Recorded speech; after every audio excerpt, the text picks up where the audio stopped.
There are two, three things that come to my mind as I'm standing here in front of you today. One is that most Indians have not yet registered in their head the fact that by 2014 we will overtake Japan in terms of being the fourth richest country in the world. It is not something that we were mentally prepared for when particularly I was born 52 years or 53 years back. Most of us have not yet comprehended that reality and what it means. Well, what it means is that by 2020, if by 2014 we have overtaken Japan, then by 2020 India will be a developed country. There is no stopping that. In the United States, which makes people go there and not come back. So if you look at the physical infrastructure that is happening in cities like Delhi, Mumbai, Chennai or Bangalore, which is now getting pushed down, because today I went and saw cursorily your SEZ, and if you stand in the way you can, you can say that this can be reversed, that this will stop. So by 2020, India will be a developed country. A lot of contradictions will be there. We will have some of the poorest people. We'll have some of the most corrupt politicians. We'll have some of the most difficult bureaucrats. But for the first time, I have the feeling that, that there may even be a parallel line between the two realities. On one hand, we will have world-class infrastructure. We already have world-class intellectual infrastructure. We certainly will have world-class physical infrastructure. And that will run parallel to the kind of issues and problems that the newspapers report every day. And hopefully, by the end of another couple of decades, the two lines will actually converge. And I'll probably be alive to see that. What does this mean? It means that if you go to a developed country today, you go to land up in Japan, you land up in the United States, you land up in Germany. Do you notice an IT industry there? Who talks about the Japanese IT industry? Anyone? You go to Japan and you talk about every other industry. You don't talk about IT industry in Japan.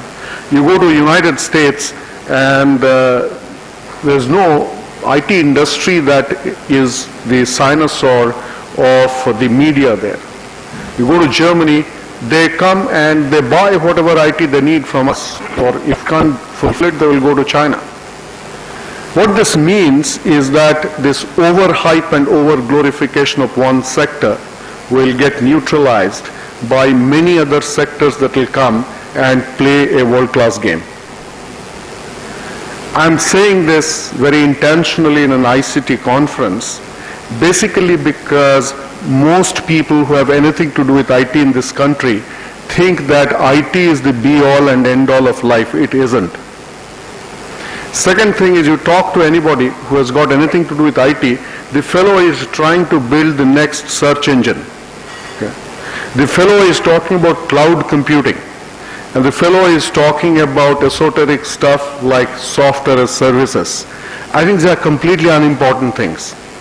The important thing is life and living in 2020. Life and living as in a developed country. And then think of what is the level of opportunity that it creates that entrepreneurs can harness by using the knowledge of IT, rather than trying to be yet another software services company or yet another so-called product company that is trying to find a smarter, faster search engine. I know I'm shocking you a little bit, okay, but that is deliberate and that is necessary. I'll give you the example of 2-3 entrepreneurs before you register what I'm trying to say. But before that, today I opened Business Line and it says that India would need 1,000 aircrafts in the next 10 years, 1,000 aircrafts. I can assure you no other country in the world is going to buy 1,000 aircrafts. Now, if one aircraft generates 100 people to keep the aircraft afloat, okay, you are talking about 1,000 aircrafts multiplied by 100, you're talking about 100,000 people that need to be there to keep those planes flying.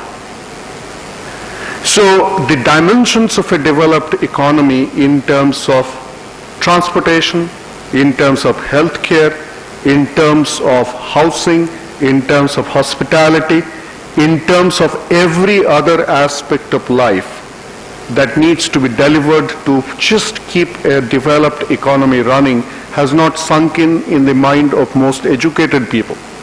Otherwise, they would, jump off the bandwagon and they would do something which is interesting, innovative, and fulfills the conditions of life and living. Now let me tell you about the story of three entrepreneurs. The first entrepreneur I want to talk to you about is a guy called Vijay Siddhartha. He is the founder of Cafe Coffee Day. Vijay Siddhartha's family owned basically cultivable land in Chikmagalur district, and he was born in a family that was content with growing coffee. Couple of generations they were growing coffee, and he was the only son of his father. When he was about 21 or so, he just finished his BCom. He went and told his father that he wanted to go to Mumbai to become a stockbroker. His father is a very wise man, and he didn't want to come in the way. So he gave him 5 lakhs of rupees and said, okay, you're off to starting your new life. Here's your money, do what you want to do, and if you fail, come to the office. So what did Siddhartha do? What do you think he did with the 5 lakhs? Anyone here? Come on, speak. He bought shares. He played the stock market. He did 2 things. One is he bought a piece of land with 3 lakhs in Bangalore, and second, put 2 lakhs in a bank, because his idea was that he shouldn't blow this money. Those of you who said that he played the stock market, if he would have played stock market with that 5 lakhs, he wouldn't be here today. So he kept the father's safety net in a secure place and went and joined Nimesh Kampani in Bombay.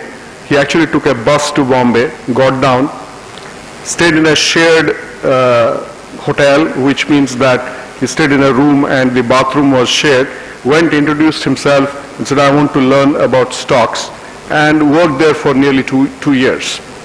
At the end of it, he made money, came back, and that was the time that coffee estate after coffee estate was actually closing. They were closing because coffee is a very difficult business. You grow coffee, you tend to the plants throughout the year, you irrigate them, you put the fertilizers, insecticides, you keep the wild animals at bay. When the days arrive and you have a great year, if you have a great year, then you realize that there's a glut in coffee because Ethiopia overproduced, and the guy who is willing to buy your coffee says that I can only buy below the cost price. Sometimes you have unimaginable factors like El Nino, on which the coffee grower in Chikmagalur has no control, that is blamed for plummeting coffee prices. So when coffee estate after coffee estate was closing down, our man with the little money that he had started buying them. And he bought them because he had the idea that, you can't just milk these coffee estates purely like a day trader, and you need to nurture them and cultivate them. So the moment he touched any coffee estate, started reviving. But having done that, which is very counterintuitive, and entrepreneurs must be counterintuitive. Having done that, when he started reviving and started growing coffee, he found that he still could not actually increase his chances of getting much better prices with the coffee cartel, because the coffee cartel was still an international cartel. So What did he do? He said that instead of trying to negotiate for a cent or two more to sell the bean, why don't I actually crush the bean, convert it into coffee, and sell it? So when he suggested this idea to his own staff members and his market research agency, they said it's a stupid idea. It's a stupid idea because they showed data that said that the per capita coffee consumption in South India is coming back year after year, coming down year after year after year. That is because this joint family is winding down, and gone are the days when the grandma would wake up at 4 o'clock, have her puja, and then the whole household would wake up to the aroma of coffee. So coffee consumption is falling, and here is a man who says, I want to sell coffee in a store. So people said, okay, if you insist, you can try, but we think that the whole of Bangalore will require 3 cafe coffee days. That's what experts told him. Okay. So today he has more than 1,000 cafe coffee days all over the country, and 300 of them are in Bangalore city, 300 of them. Okay. Now, when you make coffee at home, it costs you roughly 4 rupees. When he sells you coffee in cafe coffee day, I'll not tell you how much he charges and how much he makes, because he is an original investor in my company, so I can't give you that data. It's not 4 rupees anymore. Okay. Now, if you go to Mumbai airport next time and you check in at the jet counter, don't walk into security, walk up, and on the first floor you will find a cafe coffee day. Some of you might have seen it already. So I went to coffee day and I thought that this is pushing counterintuition too far, because this is expensive real estate. How is Siddharth going to make money? So anyways, after that trip, when I went there for the next trip, I found that people are drinking coffee there, but some people are drinking Foster beer. Okay. The next time I went, I found that people are drinking Scotch whiskey there. Okay. Now, when you drink coffee there, Siddharth makes 40 rupees a cup, probably. Okay. When you drink your hand is constant, and the container that hand holds is constant. But what goes into the container changes from coffee to Foster beer, okay, then Siddharth makes 100 rupees on that.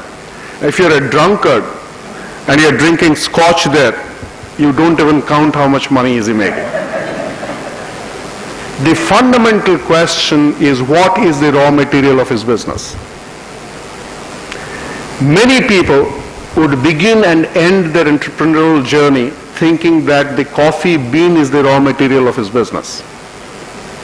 The coffee bean is not the raw material of his business. Coffee bean prices long back to when he shifted from bean to the crushed bean, the whole paradigm changed.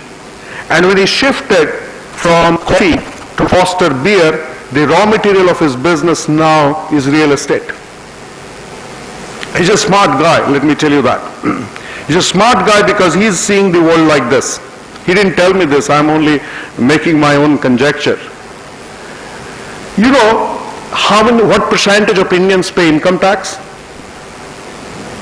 What is your guess? You are all income tax payers. It's probably around 4%, no more than 4%, certainly not more than 4%. So who's paying for the construction of the Golden Quadrilateral? After all the politicians and the contractors and the bureaucrats have eaten their money. Still there has to be money generated, right? So some money is going into the infrastructure building. Where is that money coming from? It can't be coming from the 4% direct tax. It's going to come from indirect taxation. When you drink Foster beer, the government at the point where the beer entered the country has collected customs. When you drink the whiskey or drink coffee in cafe coffee day, you are no longer doing a cash transaction. There is a cash register that is keeping track of the transaction.